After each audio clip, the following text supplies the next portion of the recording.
Kumedi ya we moso.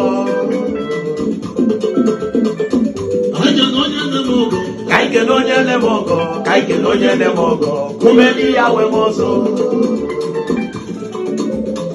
Akwụkwọ ego ni gadi. Akwụkwọ ego ni gadi. Akwụkwọ ego ni gadi. Akwụkwọ ego ni gadi. Akwụkwọ ego na ndị. No more malije, no more malije, oh mama mi wota. Ojo mama yaga, mama diko, ojo melo nyashe. Ebu mwenjebe jambo, aji zuto ito, namu ni wapa machuku, abu kwego nandi adiko. Aji kuna ni wapa machuku, ezo mogo nandi ya. Akwụkwọ ego na ndeje, akwụkwọ ego na ndị adịghị. Ebe eke n'ije ga-anata, ọ ga-adịrị gị mma, eje n'aka nna anyị. Ka ike na onye na-emarị n'ụlọ kwetara, odumodu dị ịdagburu ahụ. Akwụkwọ ego Chukwu gozie ego ụzọ ịbụ, ojiji bụ na ịmụ na egwu na ịga ndụ.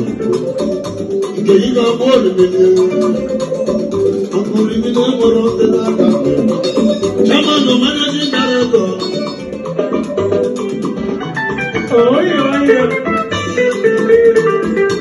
Right now, you want to come Nigeria Limited. Okay, the legend if you were in the is all you know.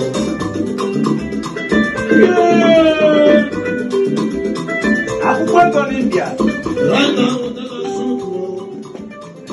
Jadi na Lagos State, ebubo mwejo ile mama, ebubo ego na kadele demba. Ojije kuna kande. Ada na mokanye kekele.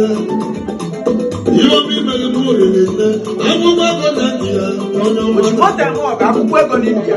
Sholu mumote na mwa. Ochimote mo ga akwụkwọ ego n'India. Ikemezikiri iwa na moka. Ochimote mo ga akwụkwọ ego n'India. Akwụkwọ ego ni gadi.